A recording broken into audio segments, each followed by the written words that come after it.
Assalamualaikum warahmatullahi wabarakatuh. Salam berjumpa teman-teman semuanya.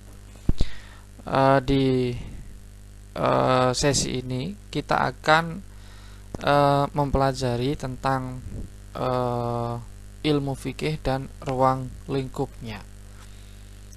Hal ini adalah bagian dari materi pengantar ilmu fikih.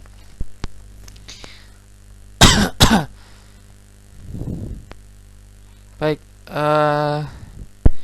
akan mendiskusikan tentang beberapa hal ya. Yang pertama adalah definisi ilmu fikih, hukum belajar ilmu fikih. Lalu kita juga akan mengenal konsep hukum, hakim, dan mahkum alaih, ragam hukum fikih, sumber hukum fikih, dan kemudian konsep azimah dan rukhsah. Sebenarnya ada banyak sekali ya diskursus ya di seputar ilmu fikih ini, tetapi ini akan menjadi materi diskusi kita yang pertama dalam kelas pengantar ilmu fikih ini. Kita mulai dengan definisi ilmu fikih ya.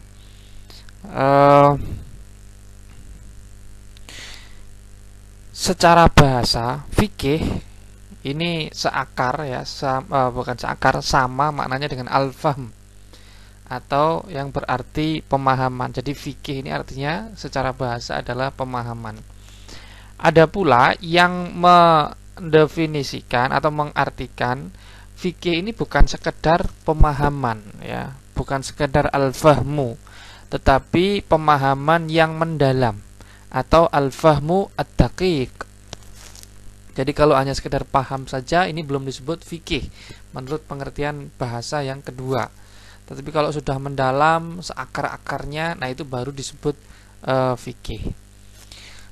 Secara istilah, jadi fikih ini digunakan oleh dua kelompok ulama ya.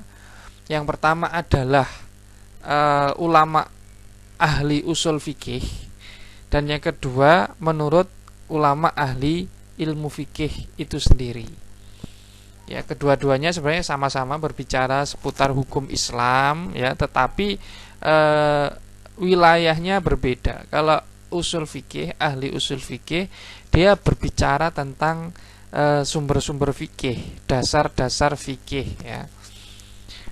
Kalau ahli fikih itu adalah ulama-ulama ya yang mendiskusikan tentang bentuk-bentuk hukumnya ya, seperti apa praktiknya. Jadi kalau usul fikih itu lebih teoritis, kalau ahli fikih dia lebih menyoroti hal yang praktis ya. Nah, ilmu fikih menurut ahli ilmu usul fikih maksudnya adalah pengetahuan tentang hukum syara yang berkaitan dengan tindakan manusia dan bersumber dari dalil-dalil yang spesifik ya. Atau kalau dalam bahasa Arabnya al-ilmu bil ahkam ya asyariyah al-muktasabah min adillatiha at-tafsiliyah ya.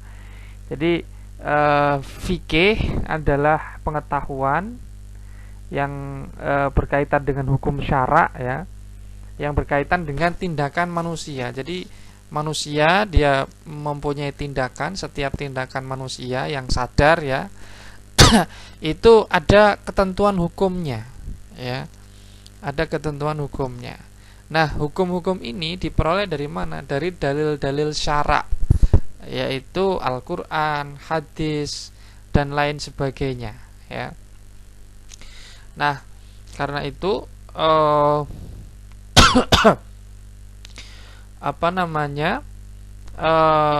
hukum-hukum ini ya, pengetahuan tentang hukum ini biasanya merujuk kepada konsep wajib, haram, mubah, makruh, dan seterusnya ya.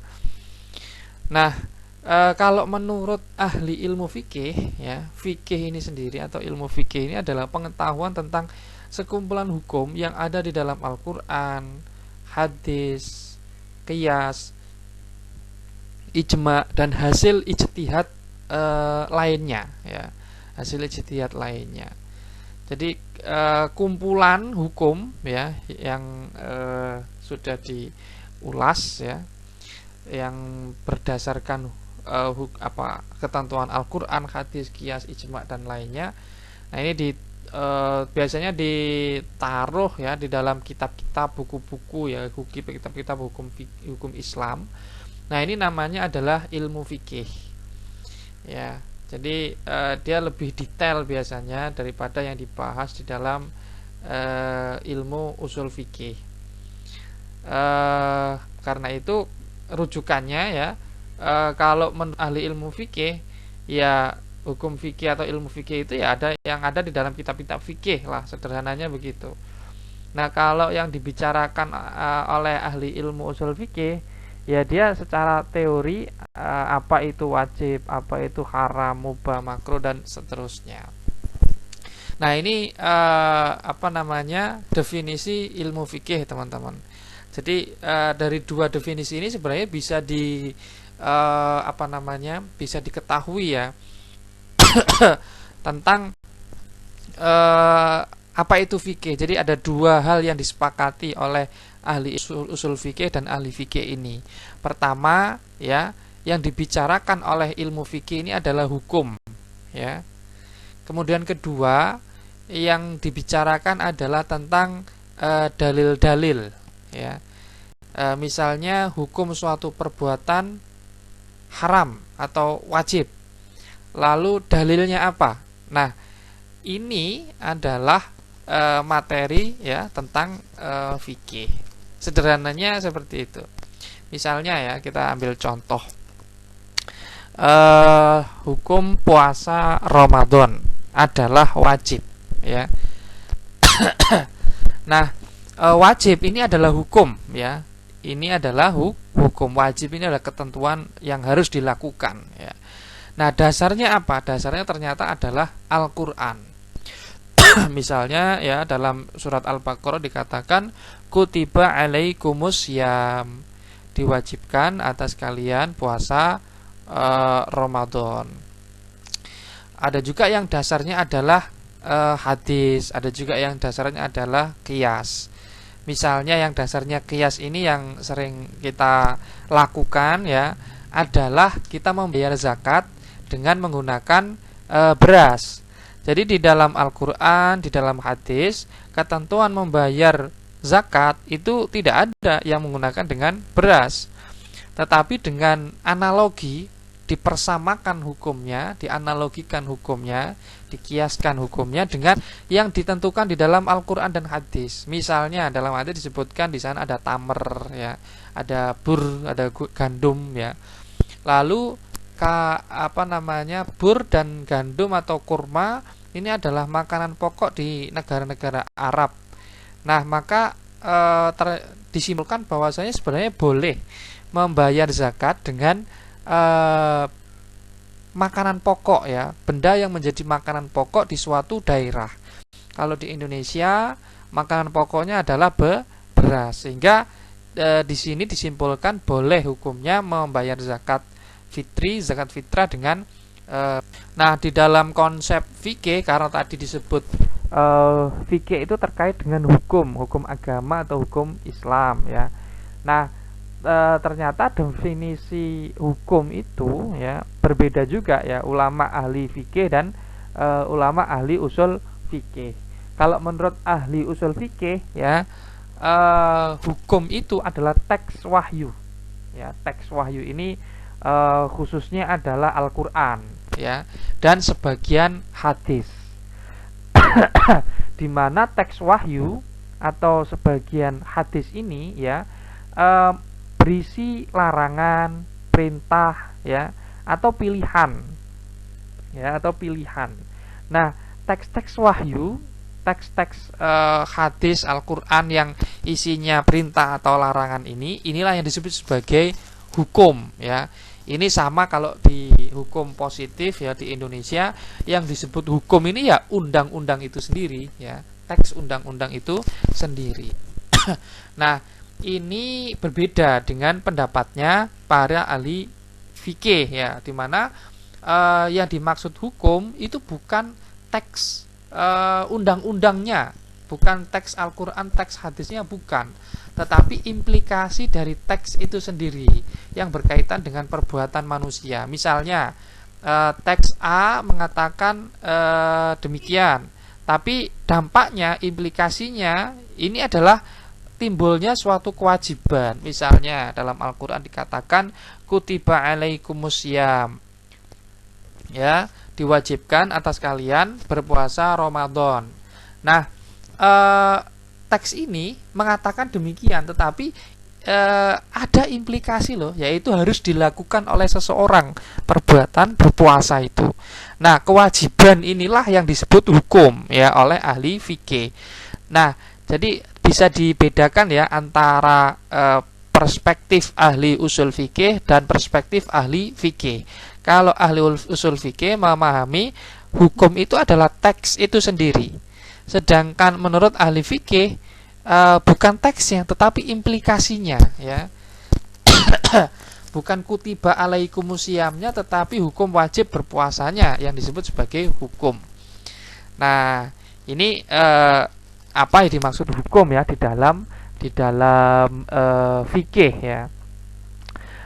Lalu kalau di sana ada hukum, siapa yang membuat hukum? Nah, di dalam fikih ini ada dua posisi ya sebenarnya tentang yang disebut hakim atau orang yang membuat hukum, pihak yang membuat hukum. Yang pertama disebut sebagai munsyiul hukmi ya, atau pencipta hukum, penetap hukum gitu ya. Yaitu syari. Syari ini artinya yang membuat syariat, yaitu Allah dan Rasulnya ya.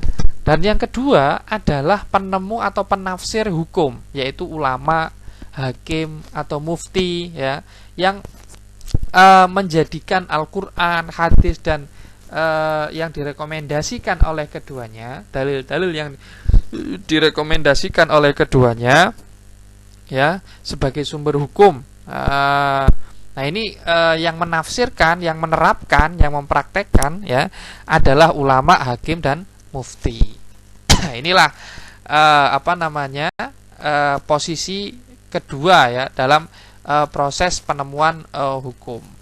Yang terakhir terkait dengan hukum ini, kalau ada hukum, ada subjeknya, ada yang menentukan hukum, ada juga yang dihukumi.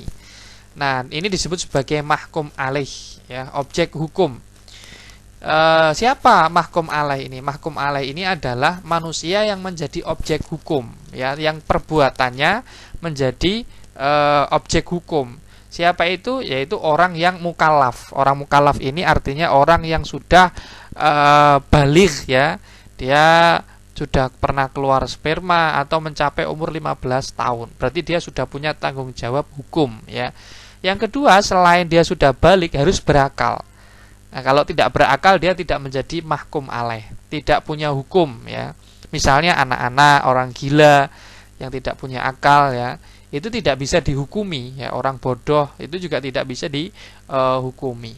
Nah, ini adalah seputar terkait dengan hukum, hakim dan mahkum alaih. Ilmu fikih itu membahas secara umum adalah terkait dengan hal-hal ini ya. Nah, kita akan coba lihat ragam hukum fikih. Nah, hukum tadi itu ya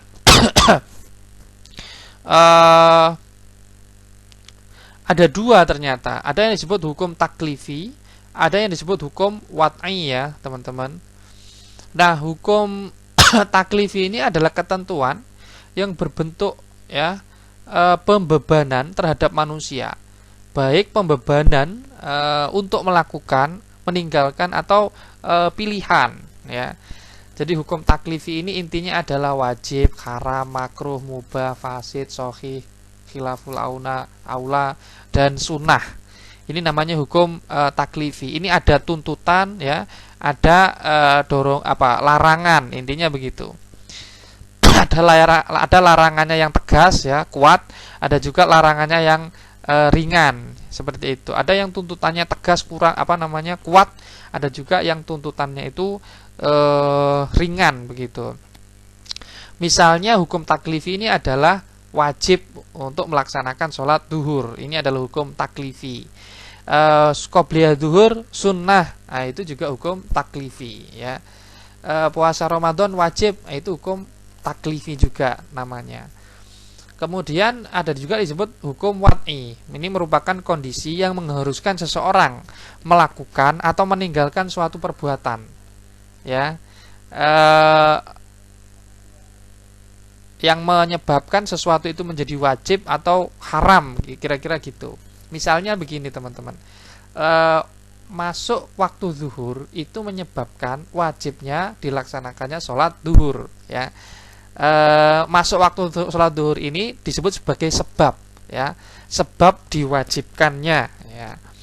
Nah, ini disebut sebagai hukum wad'i juga, ya, dimana masuk waktu duhur itu adalah kondisi orang masuk, ya, dari jam 12 ke waktu duhur misalnya.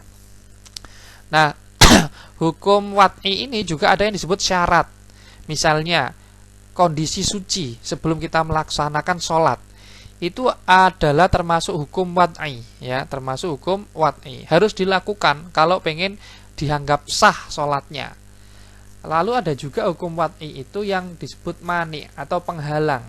Misalnya sudah waktu sholat duhur masuk, ya, jam 12 lebih 5 menit misalnya.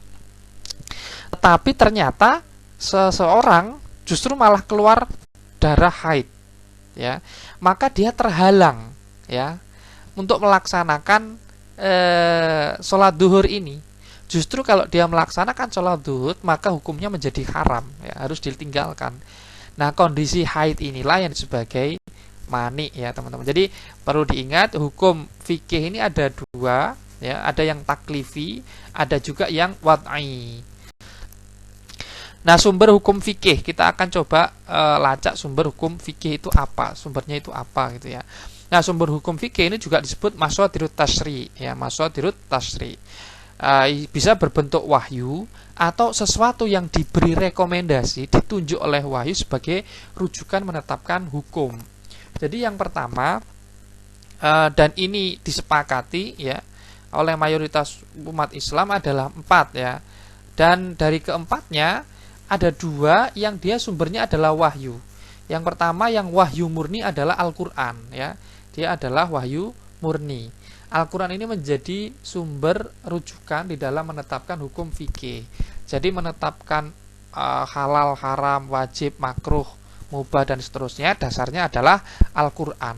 Atau sesuatu yang ditunjuk oleh Al-Quran, ya, yaitu as-sunnah misalnya, di mana Al-Quran itu mengatakan taatilah Allah dan taatilah Rasulullah. Nah, taati Rasulullah artinya mentaati sunnahnya, hadisnya Rasulullah gitu ya. Selain itu ada juga ijma dan qiyas. Nah, selain yang kalau 4 ini kan disebut sebagai muttafaq alaih, yang disepakati oleh mayoritas umat Islam. Ada juga yang diperselisihkan, ya, sumber hukum Islam atau sumber hukum fikih yang diperselisihkan. Misalnya qaul sahabi, artinya pendapat sahabat. Syar'u man qablana, syariat Nabi sebelum Nabi Muhammad. Maslahah mursalah, boleh nggak sih berdalil dengan ini lebih maslahah misalnya.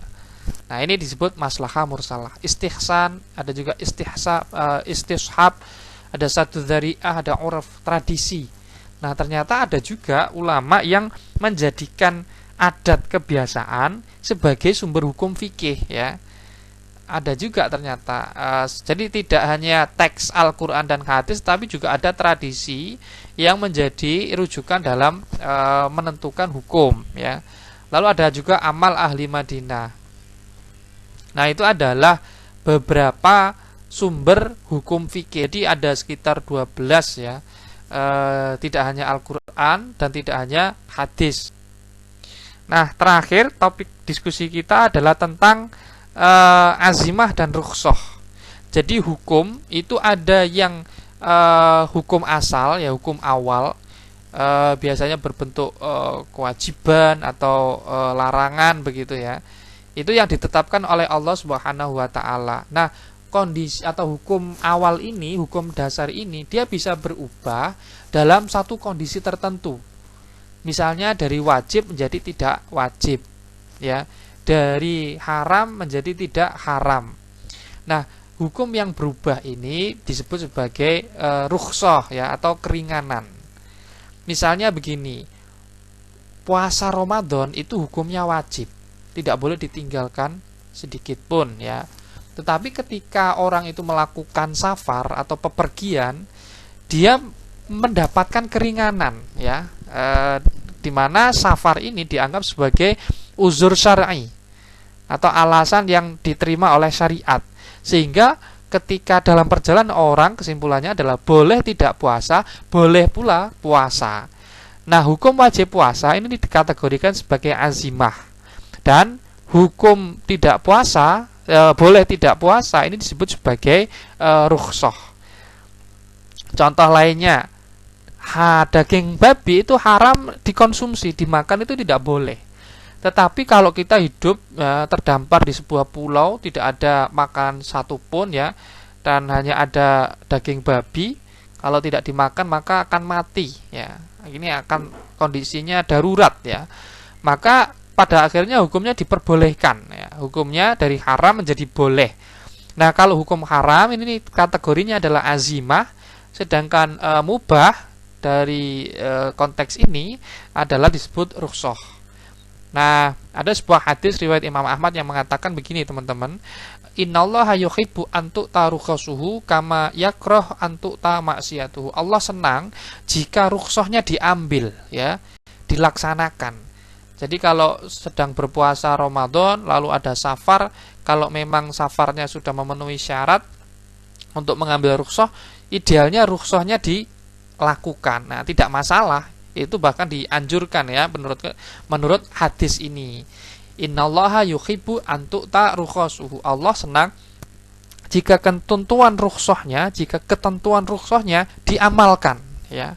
Ini juga ketentuan dari Allah Subhanahu wa taala.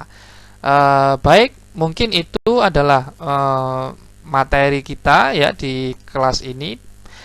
Terima kasih sudah menyimak hingga selesai. Dari kami, bila ada kurang lebihnya mohon maaf. Wabillahi taufik. Wassalamualaikum warahmatullahi